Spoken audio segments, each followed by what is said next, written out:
အမားတို့ရေပကညောတို့ဈေးကနေဝက်ဥလေးတွေကြီးပဲဝယ်လာတဲ့ရှင်စနလန်းကမောင်မြင့်လိုမျိုးကြော်စားခြင်းလို့လေဥဘွားရဲ့ဥကျူရဲ့ပေါ့နော်ဒါကကြော်ပြီးသား finish လေးပါလုံနီးလေးတင်ပေးမယ်ဒါကပဲငှက်ပြားရဲ့ကြီးထည့်နေတာပါ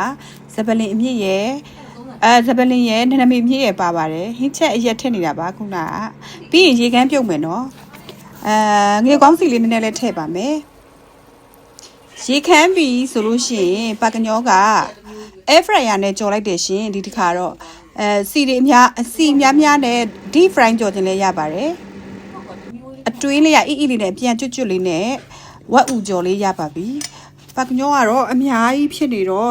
အများကြီးလဲစားခြင်းတော့အီမှာဆိုလို့အိမ်ကမာလာမှုန့်လေးနဲ့တွဲစားပါတယ်ရှယ်ပဲနော်ဘီယာလေးဆိုဂျူလေးနဲ့ဆိုရင်တော့တော်တော်လေးမိုက်ပါပါအမြီးလေးပေါ့နော်ကျေးဇူးများကြီးတင်ပါတယ်အဆုံးထိကြည့်ပြီးတာအမားတို့ရဲ့အရေးကြီးဆုံးနောက်ဆုံးချက်လေးကဝက်ဥကိုတေချာတန့်စင်စွာဆေးရပါမယ်နော်